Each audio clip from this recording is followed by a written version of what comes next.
Well, a very good evening and a very warm welcome to everybody. Hello, how are you doing, guys? Yeah, pretty good, Si. Pretty good. So, Very and good, how are you thank doing, you. Paul? Not too bad down here, down under in the Gold Coast. Doing very well, thank you, gentlemen. Well, this evening, ladies and gentlemen, Not Just Crew live. Monday night, it's 7 p.m. in beautiful, sunny the UK. We have the fantastic Paul Edge, who was, well, we're grateful enough to have had on the show quite a few months. It seems like forever ago now. But we had Seems like a Paul on. while, doesn't it? Yeah, well, listen, 7,300 views your show got. Wow. Yeah, 7,299 of them were me because, as you know, I am one of your biggest fans, man. I'm so in awe of you. But yeah, so what time is it? What time is it on the Gold Coast, Paul? 4 a.m. in the Gold Coast. Wow. Wow. And you've got a beer in hand. Wow, mate. You are a legend. Very roll on here, mate. It's public holiday. All good. Oh yeah, of course. You don't get a buddy and looks like that just drinking apple juice and carrot there, you know. No, it's just a cup of tea in a can. You've gone posh. So anyway, guys, thank you so much, Paul, for coming on the show. But before we go any further, Trevor, cue the titles. Okay.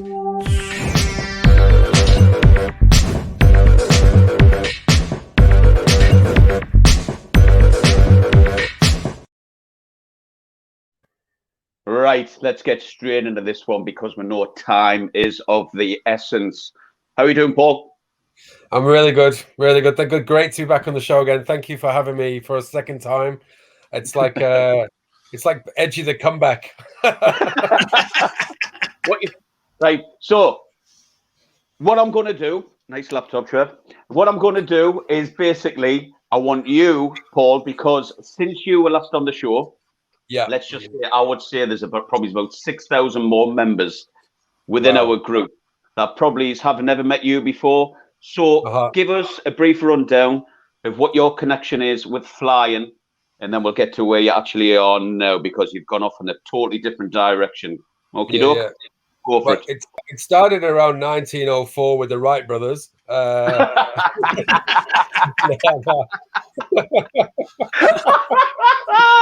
Oh my god.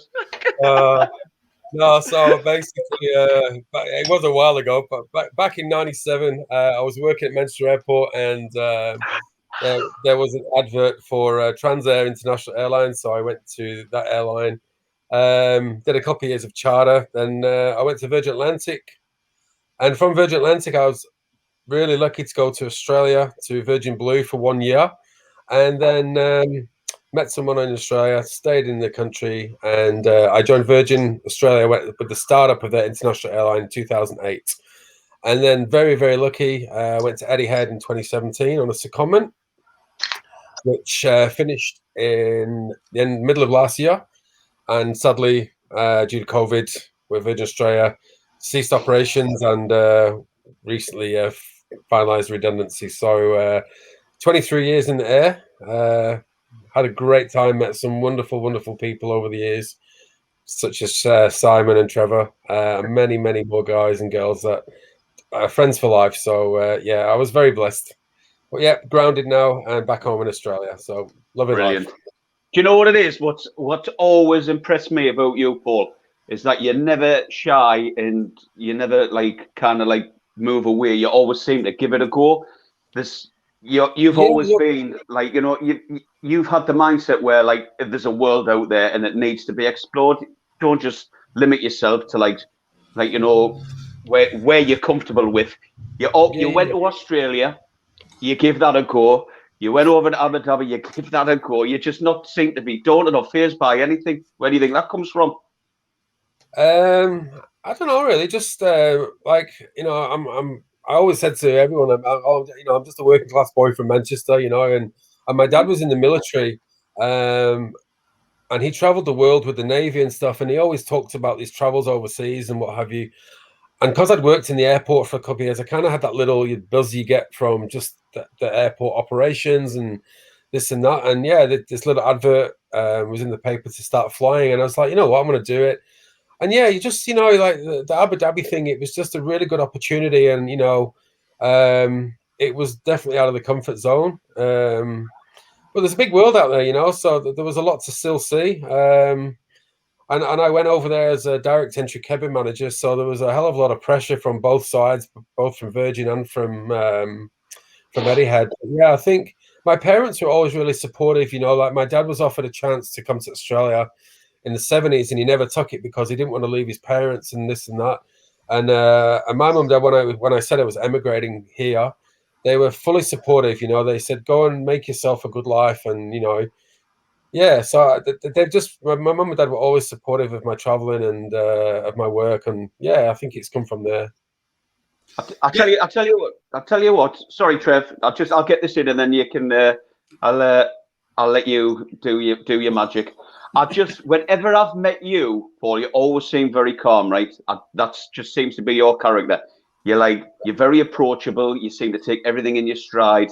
Yeah, you're very kind of personable. You get on with everybody.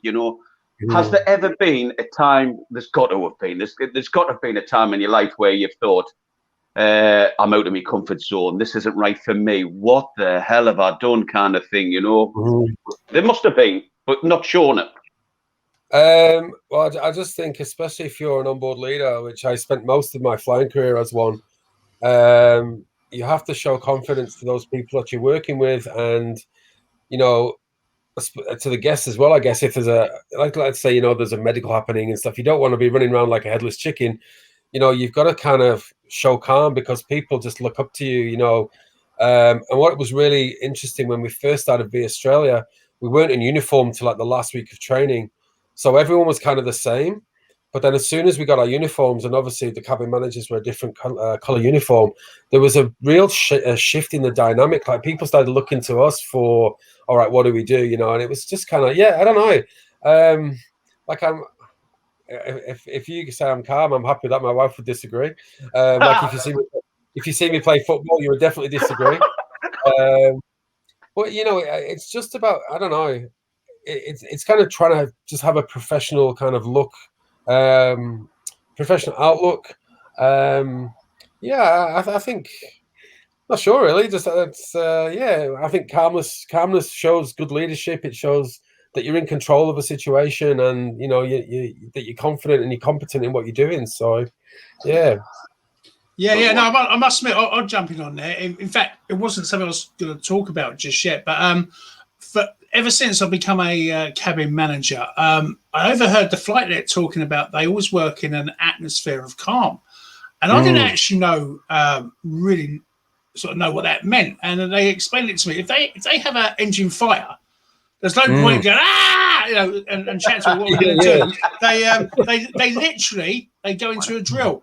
Cabin fire, engine fire, number 2, go to engine fire drill. And so they talk, and this is what I've always tried to instill into cabin crew. When you're on the jump seat, if something happens, everyone's going to be looking to you, and the fact that everyone's looking to you actually helps you to feel a bit calmer as well. I think one of our managers at Virgin, I won't name him, but the other thing he always said is he was a real sort of thespian and actor. Always said is that just pretend you're on the stage, and you're not off stage until you've closed that hotel door behind you. So even when you're off the flight, and I say that there've been really, really good bits of advice. But I imagine the discipline in the Middle East and what was expected was very different to the UK. Well, it was, especially because most of my flying career was with Virgin, either Atlantic or Virgin Blue, or Via Australia, which then became Virgin Long Haul or Virgin Australia Long Haul. So you always had that kind of fun atmosphere, and it was still professional. Like I was chatting to my mate today, and I said, it was still very strict, but there was a lot of fun element, and Etihad was just very it was very procedural. Everything was literally by the minute. Like even in the briefing, it was click iPad on, click iPad off, briefing starts. Everything was very, very regimented, but me going there as a direct entry cabin manager was interesting, because they literally judge you on your staff number, like what are you doing here? Yeah.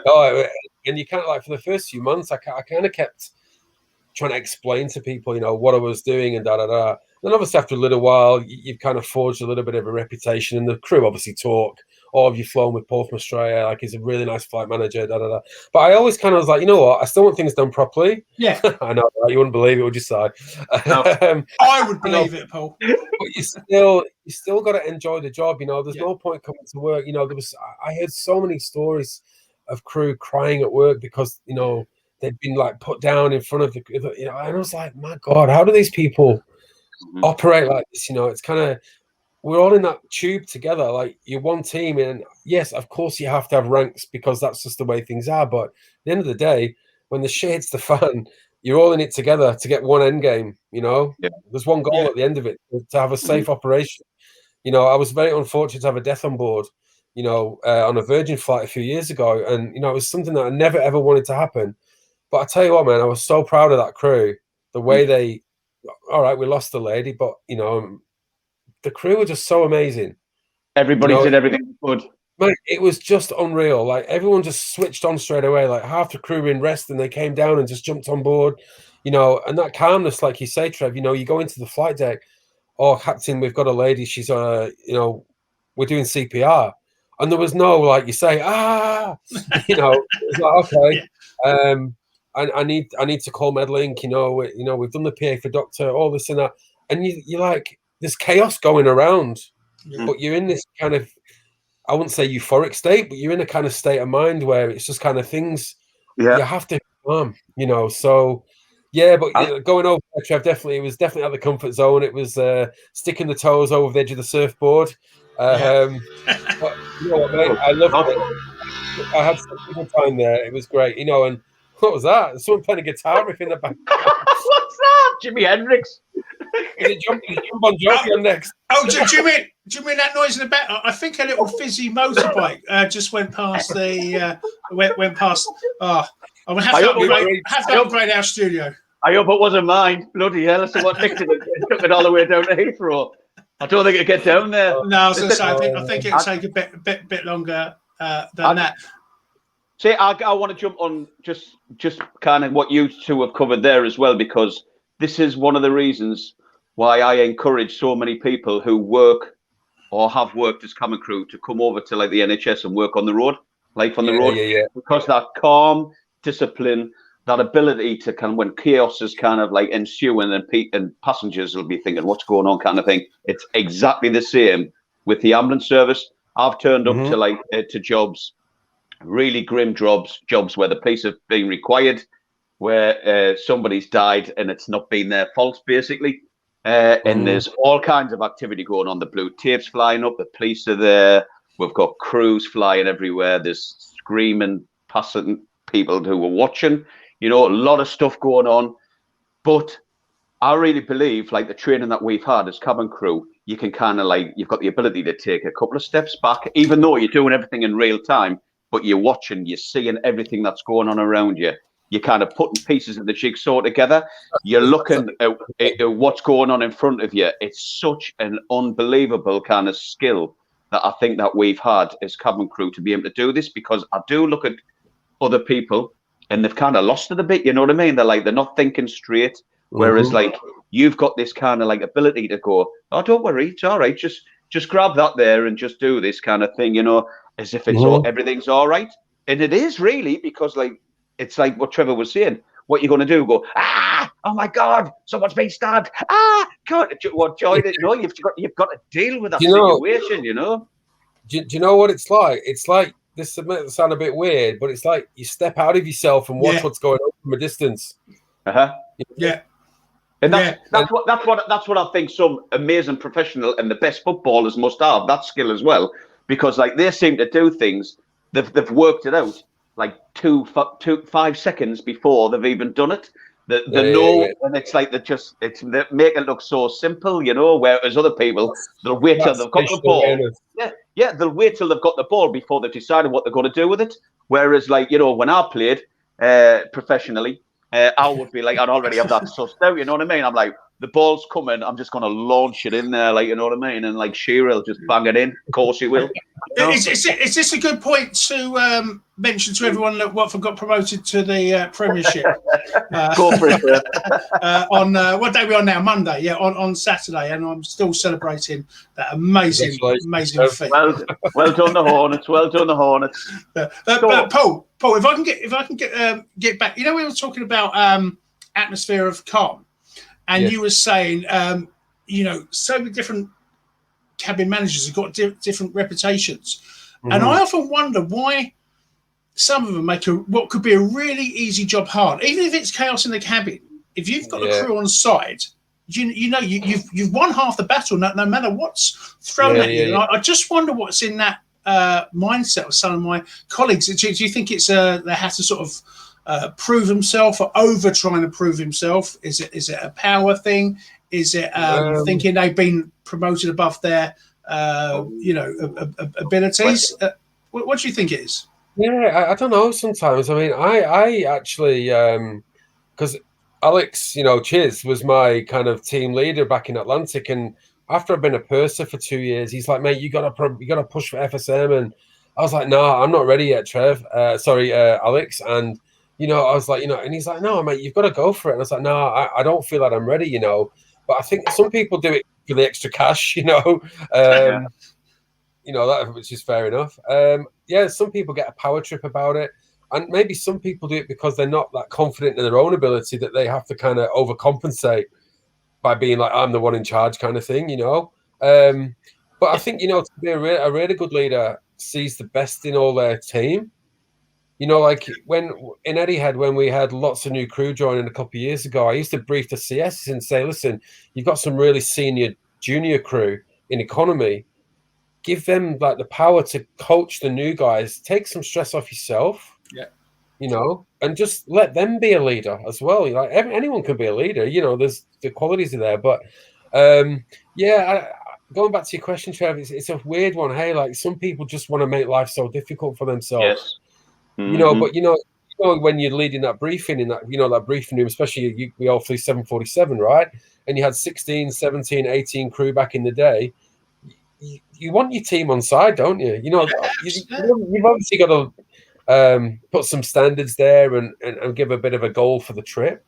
But you want your team on side because when things go wrong, you need your team on your side, not against you, you know. And exactly. And you need them on board quickly. Yeah, you need them on board. Well, was that always your worst bit of the flight when you joined? Is the briefing? Because it certainly was mine. In fact, I hated the thought that the worst bit of my day was going to be the start of it, where all eyes are on you. I never enjoyed briefings. No. Even after 20 odd years, I never enjoyed briefings, and you know, it was kind of. I'm a very self-critical person, so I always thought, "Oh, I wonder what the guys are going to think of me," you know, and this and that. But at the end of the day, it's kind of. I always just tried to be, you know, friendly and welcoming and approachable to the crew because I wanted them to enjoy their work as well. Like, and it's not to give them an easy ride because, you know, that's to me that's negative leadership. If you allow things to happen and don't address it and stuff, you're accepting that behavior. But you know, at the end of the day, is you just want to have a safe and happy and enjoyable trip, you know. And for me, that's what it was about. But yeah, the briefing was hard because you got 12, 13 sets of eyes looking at you, and you know, it's like, oh, what? And you know, like in a massive airline like Etihad, you know, where you've got cabin managers from many, many, many nationalities, you know, even culturally they're different. You know, the hierarchy in like Asia, let's say, is such a strict thing. In Australia, it's, you know, it was a very low scale of hierarchy, even though there was ranks in the system, but it wasn't kind of like, I'm the cabin manager, I'm in charge. It was, you know, I'm one of the team. You know, like it's just different. You know, I've got to say it's like when I used to work up from CSS to FSM, I loved the briefing. I did. I loved the briefing. I found the whole process of actually me taking the briefing hilarious. You were one of the ones I was actually hinting at when I spoke to I love these power crazy Neanderthals. It wasn't power crazy. I just thought it was hilarity. I just couldn't believe it that I was actually in charge of that flight. And like, because I'd be looking, I'd always ask, I'd say, listen, who hasn't been working for the company that long? You're right. And like, there'd be somebody say, oh, I'm on my 5th flight. And I'm like, listen, listen, Veteran. welcome, and thank you so much for like coming to work for Virgin Atlantic. You know, it's I feel so privileged and honoured that you're working for this company. And I sat there once. I wasn't bigging myself up, I says, but I've sat there once, 5 flights, and if I can sit here right now, you know, if I can be sitting here right now taking this flight, I'm telling you, anybody in this room can. I said, you've all got the skills, you've all got the talent, but like you've all, as long as you've got the desire and the ability to get on with people and work hard on a flight. I says, I says, it'll all fit into place. Don't worry. You might be your 5th flight. You might feel a bit out of your depth. We've all been there. I says, but look, I'm sitting here now and I'm the one asking you the questions, the safety briefing questions. But listen, all I want you all to do at the end of the day is get on with each other, have a great time on board. You enjoy yourselves. The passengers going to enjoy themselves. Please work hard. Do all your safety checks as they should be. Please pop in and see the flight deck because they get so bored up there. And if you're going to go out tonight, you're inviting Costello. Please don't leave me out of anything. You know what I mean? But like, let's go out, and you'll find us in the first forward double galley, having a cup of tea, reading the Hello magazine if you need us. don't be late with your duty-free monies. Yeah, and I must admit, actually, Simon, believe it or not, I think that sort of approach actually works. I used to sort of find crews used to work harder for me if you're on board. If they could see you were prepared to get involved in exactly the same. 100%. Yeah, you know, they used to work hard. They used to invite you out for a drink when you landed. That's how you know if it was right. Yeah, no, and you know what, Trev? Like people, they love to see a leader leading by example. You know, like you stand at the front there and you talk and this. I want this done, and then they get on board and do nothing. Yeah. And they're out there. That happens a lot. Yeah. Or they'd always say, right, listen, I'm a dead easy-going person. I don't mind, I just have a couple of bugbears, and they'd rattle about 20 bugbears off, and you're like, oh my God, what happened? And I'm a dead easy-going person. You're a stress head. You'd get on board, and they were like up the heights, and you're like, Jesus Christ. As much as I didn't really love doing the briefing, I really, really did enjoy being a cabin manager because, you set the tone for the entire trip. And, I did love being, and I don't want to say in control of the flight, but being able to control the atmosphere of the flight, I think is the right way to say it. Yep. It's exactly what it was. Yeah. And obviously, so you've worked at, 3 sort of major airlines? Yeah, so I started with Transair, which was a little Irish charter airline. Then I went to Sabre. Yeah, Sabre, and then started with Virgin Group, if you like, in '99, and then so Virgin Atlantic, Australia, and then Etihad. So three big carriers, and we were all there in 2003 when Virgin won Airline of the Year So, and I told the crew in Australia, like I was working there then, so I feel part of that. I'm proud of that. That we all 3 of us were many of many thousands of crew that contributed to that. And everything that I learned over the years, even the stuff that wasn't so great, you learn from. Oh, look at that, mate! Look, I've got nothing to show you at the moment. Just a can. That's 4 in the morning. Yeah, sticking the finger, nothing else. But look, I really did enjoy being a cabin manager, and especially when I went to Etihad. We took.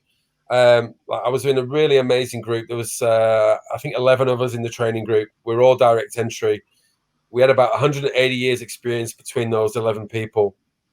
And, within 6 months, and it was a really nice thing that our names were getting around the business, not just in the crew community, but the crew management community were hearing about the positive changes that we were making on board to the crew community's, work life, I'm really proud of that because it was a challenge going there as a direct CM. The expectation was very high of you. The crew thought you should know everything as soon as you walk through the aircraft door. But again, that little bit of humility, saying to them, hey guys, I am new here. I've been flying a long time, but I'm new to this airline. So I might come and ask you some questions and get help from you. And you've got like a junior crew going, far out. my flight manager from me, you know, and it's empowering to them, you know, and it's there's a lot of psychology in flying, well, in life in general, but there's a lot of, you know, especially when you're dealing with nationals from 130 odd countries, you know, in the cabin, passengers, crew, all different nationalities. It's really, I'm really glad that I did it. And, you know, like I know COVID brought the aviation world crashing down last year, but I'm really glad that I finished my career on a high doing the Etihad thing, you know, because I'm really glad that my wife was the one who really pushed us to do that, and I'm really glad we did. And look, I feel I don't feel bitter about the end of the. I'm more sad about the end of the flying career than bitter, because I know it was no one's fault. You know. Your time as when to leave was sort of taken out of your hands. Really. Yeah, and look, I mean, I've 23 years. I mean, I did a good stint, and I was kind of always looking, all right, what can I do? You know, I don't want to fly forever. And, you know, sometimes you get pushed out of your comfort zone and you have to do something different, you know. So, and I know so many people on not just crew have been in that same position. And, you know, as you said before, Si, so many crew are going into like NHS call center, police emergency call center. You know, that communication skill, that calmness, that ability to, you know, diffuse something. You know, I'm sure not every 000 call, 999 call in England, isn't it? With 000 in Australia. You know, when someone's in a situation like my friend's been stabbed, you know, like they need someone on the other end to say, hey, you know, what's going on? Talk slowly. Let me understand what's going on. Someone's helping you, you know, like someone's on the way to help you. Like you can hear the tone and the voice changing with that diffusion, you know, like remember those old videos, behavior breeds behavior? Like You know, we all have to watch that. What I was just listening to you for once, but just going back there to like when you're even talking about it, I can see it in your face when you're even talking about all the things that you've kind of like experienced and gone through, and like the kind of skills that you've obtained through flying. I can see a change in you look at your face, because the more you kind of reel off of these skills, you kind of like in your head you're thinking, unbelievable, how the hell, you know what I mean? It's like it's realization of all the amazing like skills that you've obtained throughout your time and flying. And one of the biggest compliments I would say is that when you were living out in the desert. you know what I'm like. You know what I'm like with these countries. When you were living out in the desert, as a Bedouin, in your yit or whatever you call them. I had a V8 Camel over there. Oh no horsepower then. Oh, 8 legs. I've got to forget what I'm going to say. But like you were asked to extend your employment longer over there. That was like a massive compliment. To you, mate, you know what I mean? And like, because like it's clear, we've talked in the past before, they recognized all the skills that you brought that they kind of weren't like displaying within their cabin managers. Like you said, there was that separation and that kind of, but like you showed them a way forward of how everyone could come together and break those barriers down. That's a really good point, Simon. Was that ever questioned, Paul? You sort of go into a different culture and you sort of brought your style in. Was that ever questioned, or was it always welcomed? No, it was actually really welcomed. I was really fortunate. I had a really awesome performance manager, and I had a really good working relationship with him. And because we were so remote, you know, we didn't really get to the office that much. But I would try and organize a meeting every few months, you know, and just pop in. You know, most of the flying to Europe was 2 o'clock, 3 o'clock in the morning departure. So of course the crew management office is only, you know, 9 to 5. So yeah, look, if I had a day flight, I would pop in and say good day and just touch base with them. You know, how's everything going? Yeah, it's going really well. He goes, you know, we're hearing good things about you guys on board. So the crew were going in anyway. And talking about the way we were doing things, you know, and I mean, Etihad is so guest focused. And, you know, if you like, you know, going back to 10 minutes ago, when you've got a happy crew, you know, they want to work for you more because, you know, you've given that empowerment and that, and, you know, you've set a nice tone for the trip. they don't want to let you down, you know, in one respect. They don't want to let the guests down because, you know, the guests are paying their wages at the end of the day when it comes down to it. And, you know, like the feedback from the guests at the end of the flight, that kind of validated everything that you were doing right. You know, so I love how you call them guests. Yeah, I know. It's funny, isn't it? Yeah. Guests home. They were that guest. Are you on about? I thought you were on about passengers. Were you not on about passengers? Yeah, they're guests. Yeah. I mean, we don't really call them passengers now. We've got on to customer. You know, guests, and they are, I suppose. I mean, a lot of the time it's part of their either their holiday or part of their business trip, staying in it, because it's like a mini hotel in the sky. Usually, you know, it's a hotel. So yeah, of course. And look, Etihad had such a different. It had such a wide variation of people that used to fly. You know, you had your holidaymakers, you had your business travelers, you had your royal family. You know, you had labor workers from Bangladesh, you know, being shipped in by the plane load to build all those beautiful buildings. You know, and some of them they'd never seen a plane before. Yeah. You know, and they'd walk on and they'd just be like in awe of what was going on, and there was this kind of like nervous excitement. Yeah. You know, and a lot of the crew didn't like doing those kind of flights. And I know in Brie, I'd say, guys, you got to realize, you know, you're living in a beautiful city. You've got an apartment that's paid for. You're getting paid well for what you do. I said, these people come from a village. They don't know what even a plane is. You know, they used to stand in front of the toilet and just, you know, not know what was going on. You know, and we've all been there after a bit of a session, haven't we? Yeah, definitely been there a few times. Yeah, you know, like, you know, and you know, it was really funny. Like on a Dakar flight, if one person shook your hand as they got off, all the others they just thought that was what. And you're like, you end up shaking like 300 people's hands on the way off. You know, it's like. Don't do that. That doesn't look good on the screen, does it? No, but that must have been a nice feeling, really, as well. I know your hand might have been a bit sore, but everyone's shaking your hands, you know, thank you. You know, there was one that stands out. It was a Dakar flight, and it was going back to Dakar, so they'd obviously finished their work contract. And there was this one guy, and he literally, everything he was wearing was bright yellow. He had a bright yellow suit. He'd obviously been down the local tailor in, like, downtown Abu Dhabi. He had a bright yellow shirt, bright yellow suit, bright yellow patent shoes. And you know, it's funny. As he walked off, I said, "Bloody hell, mate, we won't lose you, will we?" He's just like, oh, you know, you can laugh at it, you know, it was great. It was really, you know, yeah. So it was fun. And even like, you know, I think. On a personal level, I think I became a better cabin manager over there than, you know, that it was because you were working with difficult guests a lot.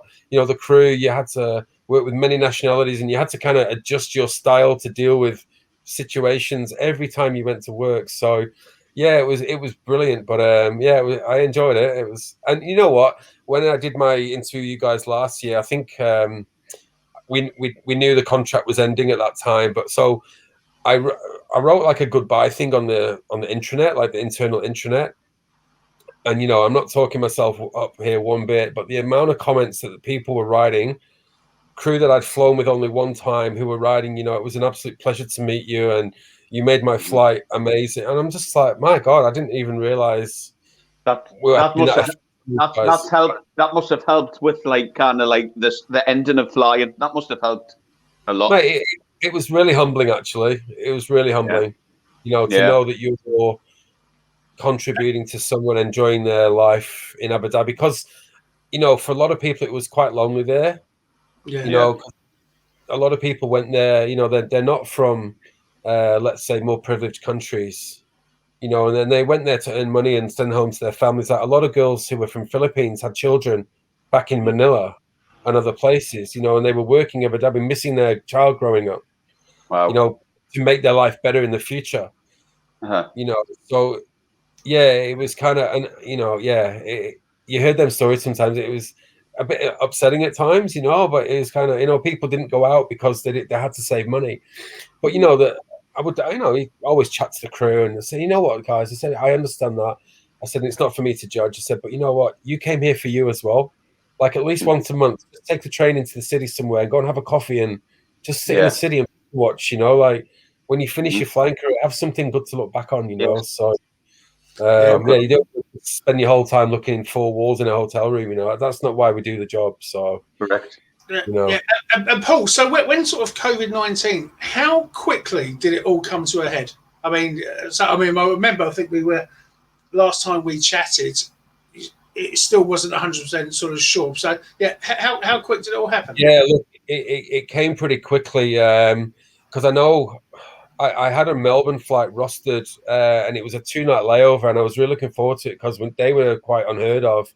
And obviously I was watching the news back home in Australia, and we're starting to see that things were closing down, like Tasmania closed its borders down and stuff. And then the trip got pulled from me, and then all the borders started closing. And it was just kind of like you were getting updates, like emails from crew control every other day.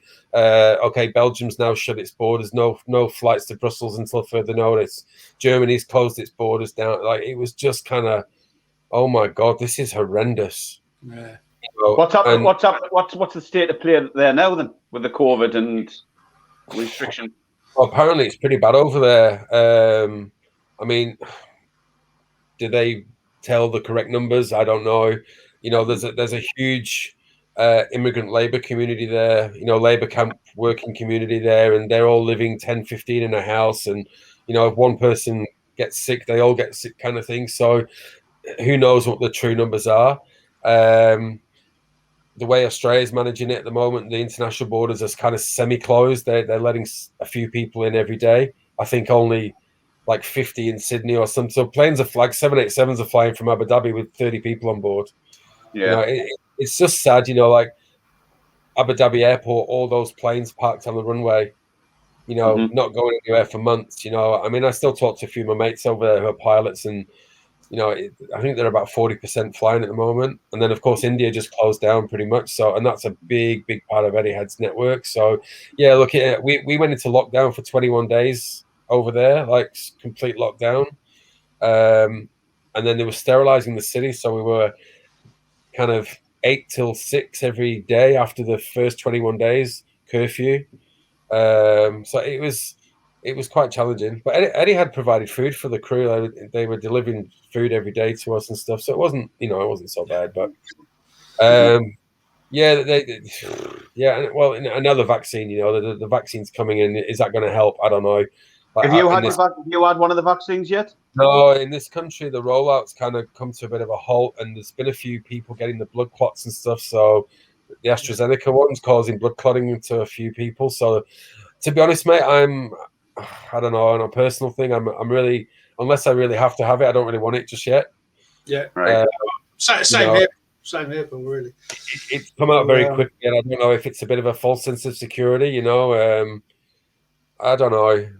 Just get the vaccine, will you? Get the vaccine. Just get the bloody vaccine. No, I've had the AstraZeneca. I've had no blood clots. Listen, if you could, these numbers where like it's a coincidence where people have like had the vaccine, they would have had a blood clot anyway. I'm certain it's got nothing to do with that vaccine. The only thing, I had the vaccine, first one, I felt ropey afterwards, and I was fine after the next one. Just get the vaccine. We've had worse things injected into our bodies other than this vaccine. Easy target. But like, listen, it's not a conspiracy. It's just, it'll protect you. It builds up your immune system. Just get the bloody vaccine. I haven't got shares in vaccines. I just see the effects that it has on people, and I've seen people dying in front of my eyes with COVID-19.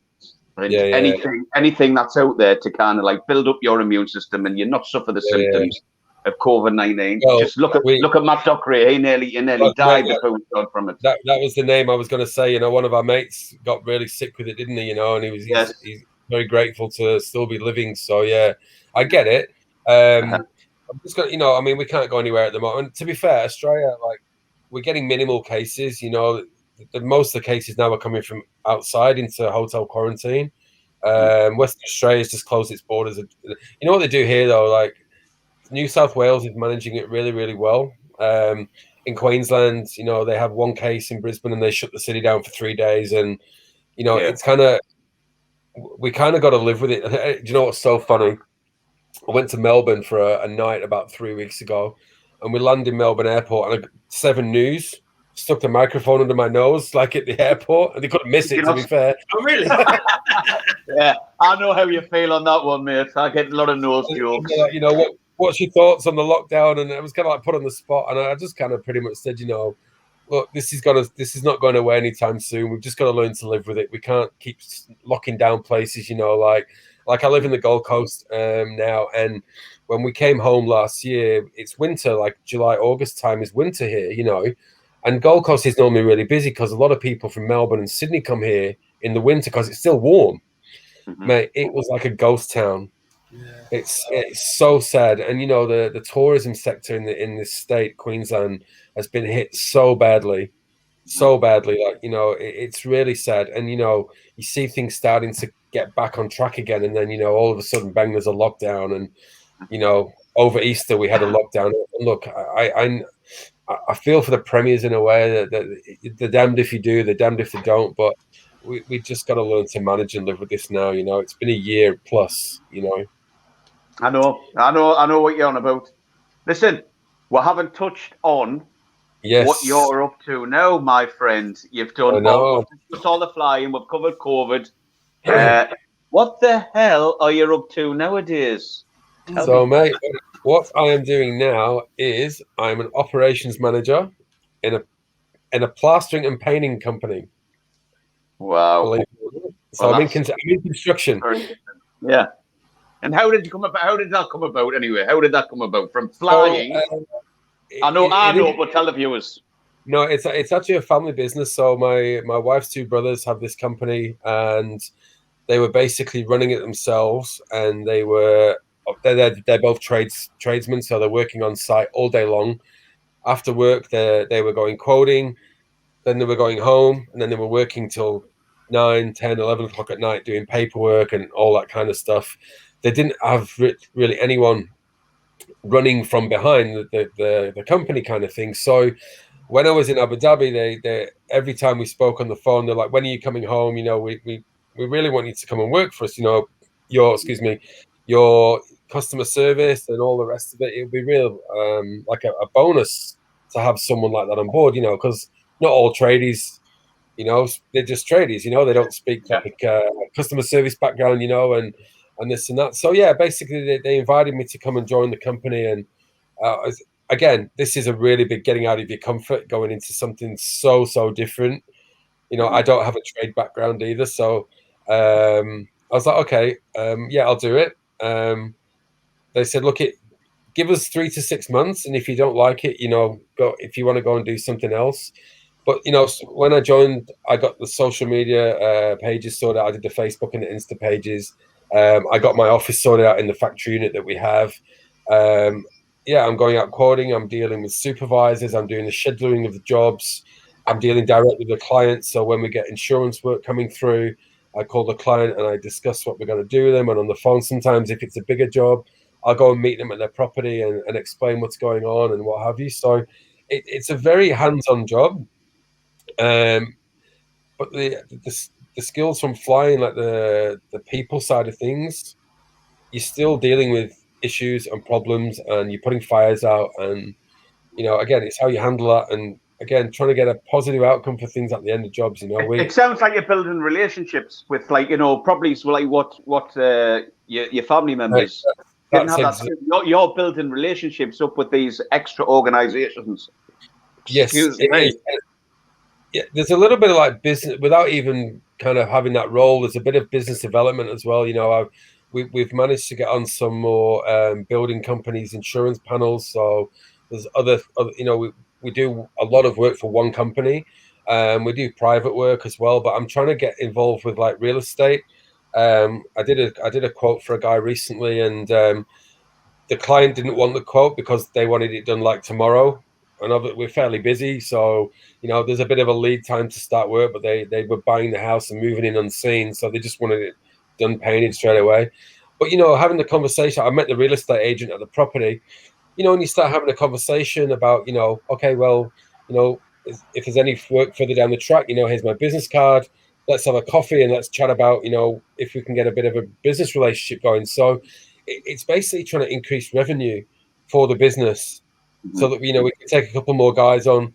The more work we do, the more revenue comes in, the more profit. It's that kind of So I do a lot of admin work. I do a lot of invoicing, and it's good, man. It's Paul, have you seen the company grow a lot since you took over that role?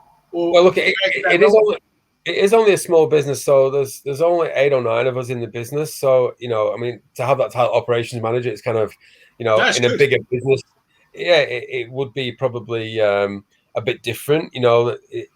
Sometimes I have to go on site, like if it's really, really hectic time. Like we've had some really big weather events recently in Queensland. So there's roofs that have been smashed to pieces. We've had floods in the Gold Coast in the last month. Wow, I think Lisa Ross, she's down the southern end of the Gold Coast. Yeah, they had flooding in Burleigh and places like it was really she bad. got even last year, when it was really bad, the floods last year, and obviously along with the fires as well, she got really badly affected, like with all the atrocities going on up there. It's been a tough 12 months in the country. The fires and the floods, and then COVID, and it's been a tough for everyone. Simon, your taxis arrived. Does Trevor live in the Bronx? Where is Trev living nowadays? Chasing that motorbike. Yeah. Is he living in Liverpool?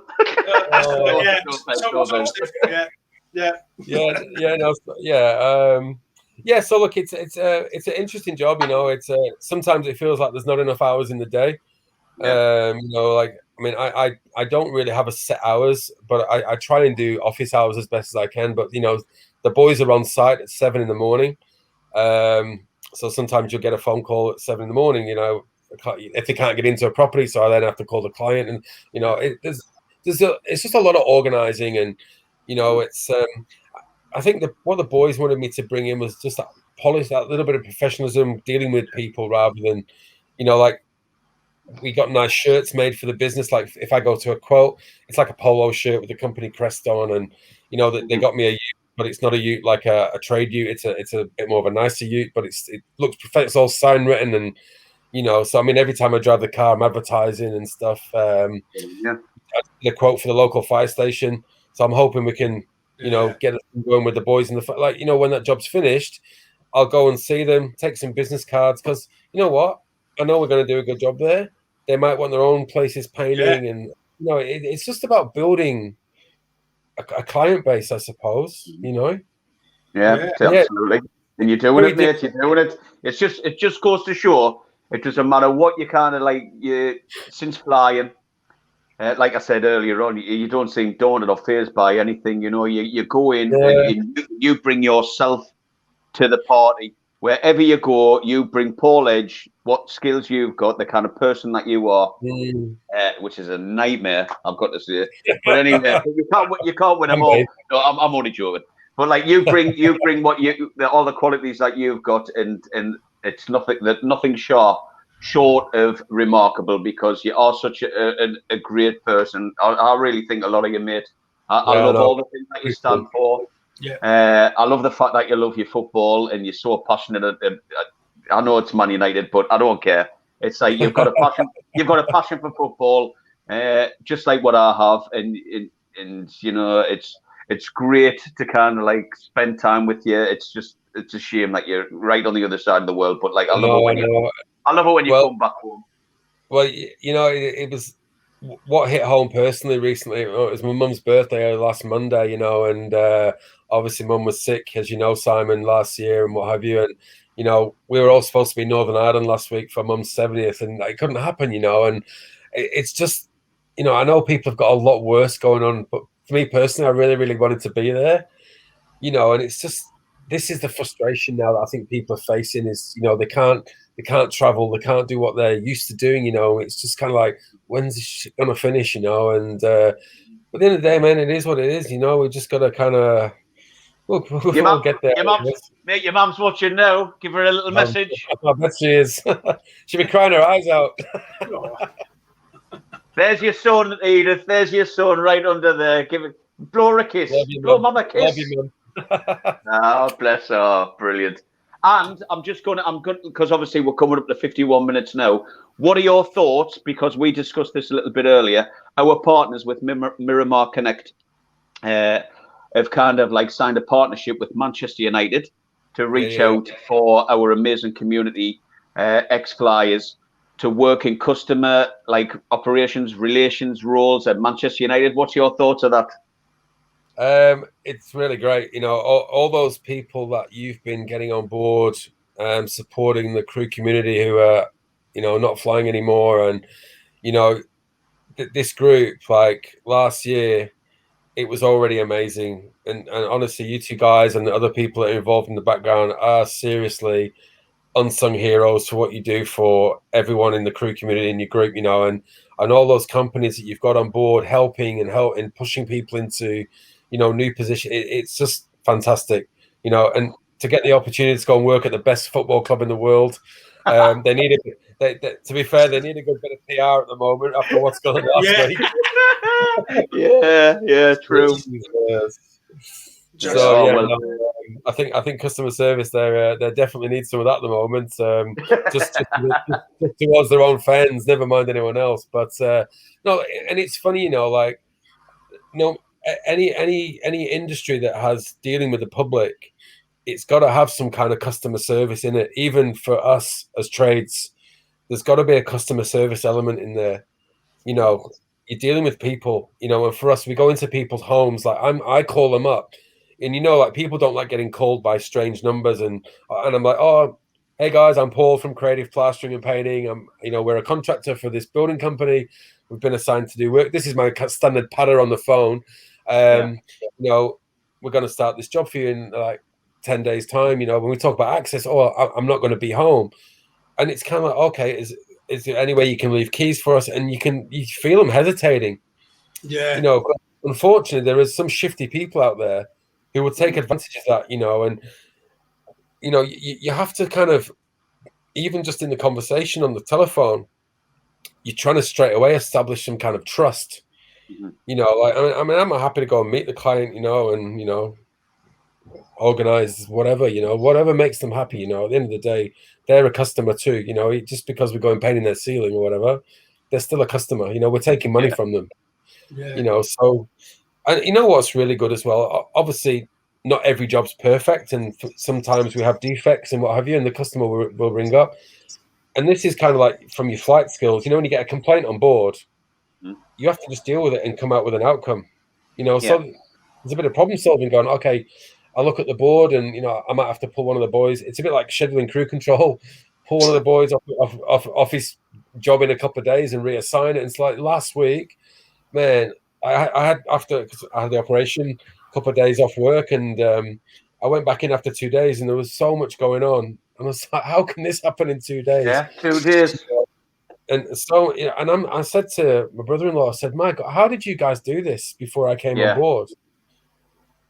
You know, they now have a family life because they've brought me into the company to assist with the running of what's going on behind the scenes. Because they you know, Trev, you've had your own businesses for, you know, everything falls on you, and you have to invest so much time into it. And you know, my two brothers-in-law, their family life could have, you know, suffered more, and you know, so there's a big thing going on with me being in this job now. But yeah, look, it's good. Like I'm enjoying it after this, and you know, I approach them and say, you know, how's it? You know, are you happy with what's going on? And you know, because I don't want to let them down either. Just because they're family, business is business, family is family. You know, so. You can never leave that. No, they'll have you if you ever leave me. You're screwed. I know, there for life. I know. They'll have you. No, but you know, I know I'll be strung up. No, but you know what? It's like I'm now invested, like as I was with all my flying career, no matter which airline I was working with. I'm now invested in this business. I'm engaged with this business. I want to bring something to it and make it a success. You know, because the end of the day, you know, whether it's for me or not, I'm still an employee in that place, you know, and I've got to contribute and do my part too. So yeah, that's where we're at right now. So and you've kept your like crew ethos, by the sound of it. You know, you absolutely you run things again. We're used to sort of running operations in small areas, and no, I absolutely love it, Paul. I think it's great. do. Yeah, and look, Trev, there are deadlines as well. You know, we some of the jobs we do get a schedule, and it's kind of like, you know, even though the two boys, they're my family, they run the business. Like I push them. You know, it's kind of like, okay, you know, because I don't know everything about the trade. I know very little about the trade. So when I've got questions of them, or you know, we've got a really big job we've just started. It's a big job, and it's so funny because you know when you're in your work uniform, like let's say your crew uniform, and you went to the like we all commuted, whatever. You know, you're at the services buying a coffee, and people are looking at you, and you still have to hold yourself in a certain way. Like I'm driving around in a sign written car with the company name on my polo shirt, you know, and I went to do a quote one morning, and I stopped in a coffee shop and I got a coffee, and this guy just approached me and he goes, "Oh, are you guys doing plastering and painting?" And I said, "Yeah, we do carpentry as well. That's an extra trade we have." And he goes, "Oh, I'm doing a big project. Would you give me your card and we can discuss?" And anyway, I'm like, "Yeah, absolutely," because the area it's in, it's like one of the most expensive addresses in the Gold Coast, and it's in that area. And I'm my head's like this. God, this is revenue. If we can build a business relationship with this guy, we'll do a good job. The next project will be the first person. I'm thinking business like now, you know, getting revenue in and what have you. And it's all new things that you've never had to experience before. 100%. But it's clear it gets your juices flowing. It's like you're like, oh my God, these are like new things I'm going through now, and I'm really enjoying it. Great, man. And it was like, you know, this guy he emailed and he said, "Oh, are you guys still, you know, interested in quoting the job?" Because obviously he got the email off the card and what have you. So I'm like, boys, we need to get this guy and have a chat to him. Like I'm pushing them. And I feel bad sometimes because it's their business, but I'm like, no, I need to do that. You know, we all have a responsibility, the three of us, to make this work. You know, so it's kind of like, and I said, look, I'm sorry if I'm pushing you to. He goes, no, we want you to push us. We want that. Mm-hmm. Good. So no, it's good. It's really good. I'm enjoying it a lot. It's good. Well, brilliant. Listen. We're coming up to an hour, right? We're going to have to. We could. Listen, I know what we're three like. We could be cracking on here all night. I've got a fridge full of beers next door. I could be here for the next 3-5 hours, whatever. So I'm going to give each one last words. not the last words, obviously. You know what I mean? Not your last words. Before we end the show, last words. God Almighty. So Trevor, have you got any closing comments that you'd want before we tie this up? Yeah, absolutely. First, I'd like to say I've got a funny thing. We'll be having Paul on again at some point. He's so interesting to talk to, and the time really, really does fly. Paul, I think what you've done is absolutely amazing, and I say it's always a pleasure to chat to you. In summary, I just love the way you've taken the sort of crew training, customer service-wise, and taken it to a completely different industry, which they seem to be recognising the skills that you've brought as well. And I think, I mean, I know you were a cabin manager, but even a lot of sort of junior crew could take those skills as 100%. Well into any industry. And it's like, I still think it's something. I mean, we've been running this coming up to a year now that so many crews still seem to underestimate what they can actually do. They're not just cabin crew; they can do so much. So, Paul, absolutely wonderful, mate. Definitely. Thanks, mate. Appreciate your kind words, mate. And I'll say what I've got to say before I leave you with the last word, Paul. I want to thank you for coming on the show again.